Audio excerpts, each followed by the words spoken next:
सोचिए, अगर किसी की भाषा पहाड़ों से आई हो, धर्म तिब्बत से जुड़ा हो, लेकिन दिल पूरी तरह हिंदुस्तानी हो, क्या ऐसे लोग सच में होते हैं? हाँ, होते हैं।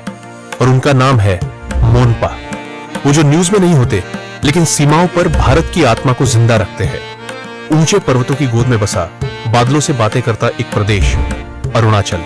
और इसी दिव्य भूमि में, जहां हर मोड़ पर एक प्राचीन कथा हवा में तैरती है, वहां निवास करती है एक अत्यंत समृद्ध, शांति प्रिय और आध्यात्मिक जनजाति, मोनपा समुदाय। आज हम आपको लिए चलेंगे एक ऐसी यात्रा पर जहां संस्कृति और आस्था का गहरा मेल है, जहां हर पर्व और प्रार्थना परंपरा और पहचान की कहानी कहती है। यह सिर्फ एक जनजाति की बात नहीं है, यह उस भारत की बात है जो विविधता में एकता को सजीव बनाता है। मोनपा लोग न केवल तिब्बती बौद्ध धर्म के अनुयायी हैं, बल्कि अपने भारतीय नागरिक होने पर गर्व करने वाले वीरव्रती भी हैं। इनका जीवन, इनकी भाषा, इनके पर्व और इनका शांतिपूर्ण संघर्ष हमें यह सिखाता है कि आधुनिकता के साथ परंपरा कैसे सहेजी जा सकती है। तो आइए इस यात्रा की शुरुआत करते हैं मोनपा समुदाय की कहानी के साथ। एक ऐसी कहानी जो हिमालय की ऊंचाइयों जितनी ऊंची है और इनकी निष्ठा जितनी गहरी। Welcome to inner call.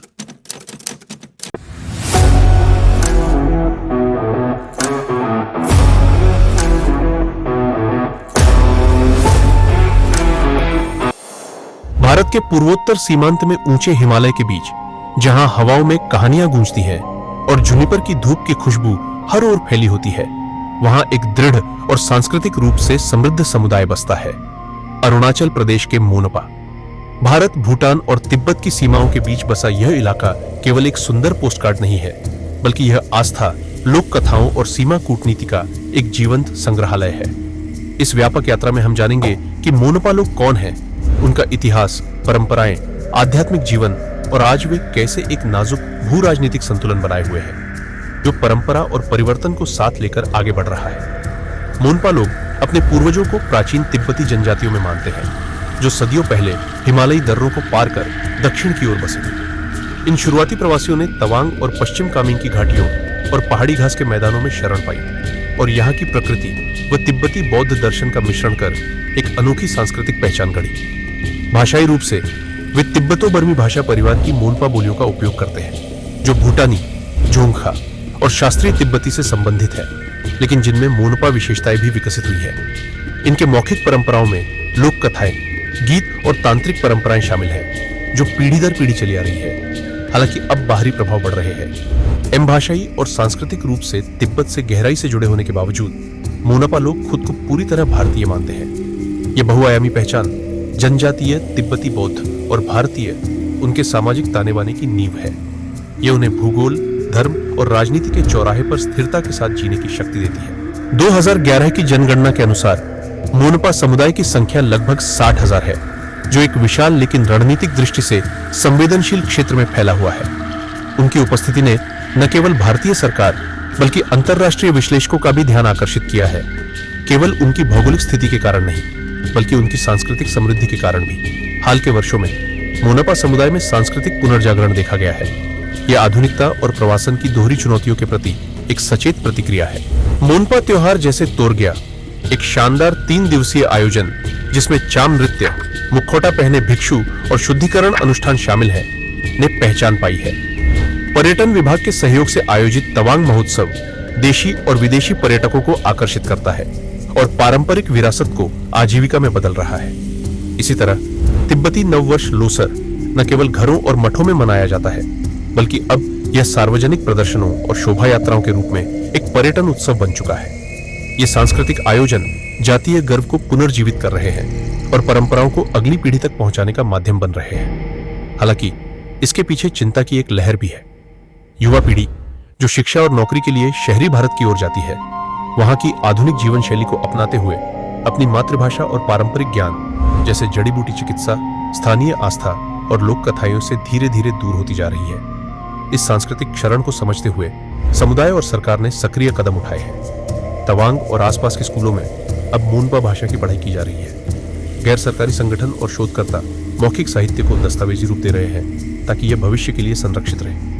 संदेश स्पष्ट है, परंपरा को बदलने की अनुमति है, लेकिन मिटने की नहीं। मोनपा जीवन का आध्यात्मिक केंद्र तिब्बती बौद्ध धर्म है, विशेष रूप से गेलुक्पा परंपरा या पीली टोपी संप्रदाय। 17वीं शताब्दी में स्थापित तवांग मठ न केवल एक धार्मिक स्थल है, बल्कि यह एक सांस्कृतिक और राजनीतिक केंद्र भी है। यह मठ प्राचीन शास्त्रों को संजोए हुए है, एक मोनास्टिक स्कूल के रूप में कार्य करता है और मोनपा पहचान का आधार है। धीरांग, जैमिथांग और बमडिला के अन्य मठ भी क्षेत्र की जीवंत धार्मिक संस्कृति में योगदान करते हैं। अब प्राचीन पांडुलिपियों के संरक्षण के लिए एक संगठित प्रयास चल रहा है, जिनमें से कुछ क्लासिकल तिब्बती में हाथ से बने कागजों पर लिखी गई दुर्लभ धरोहर है।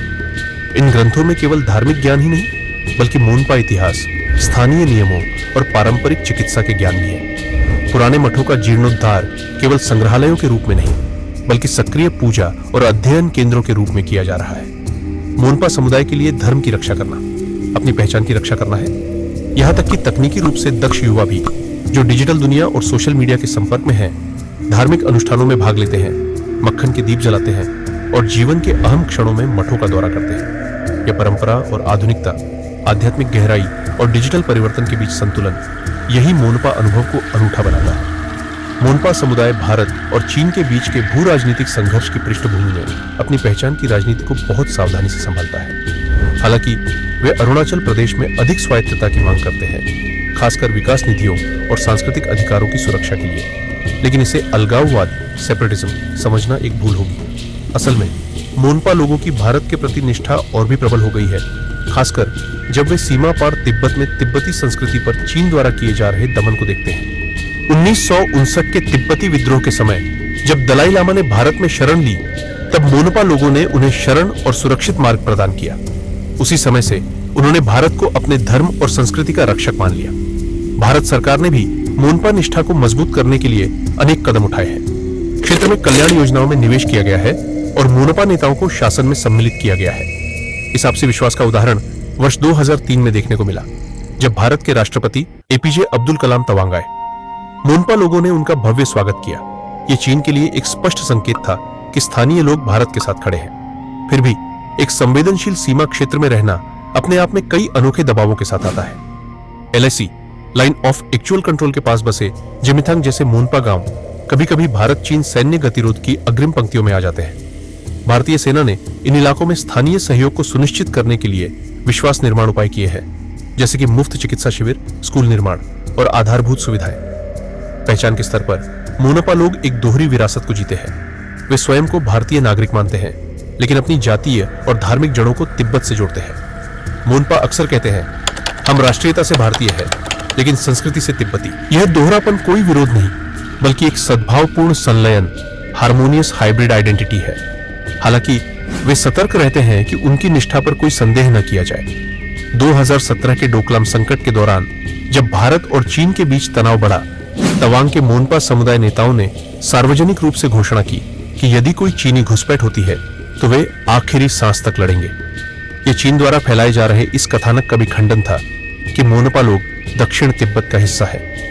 मोनपा समुदाय ने अपने बयान और कृत्य से दिखा दिया कि वे भारत की क्षेत्रीय संप्रभुता के रक्षक है। भीतरूनी चुनौतियां भी कम नहीं है। कई युवा बेरोजगारी, शहरी मोह और बाहरी सांस्कृतिक आकर्षण के चलते अपने जड़ों से दूर हो सकते हैं।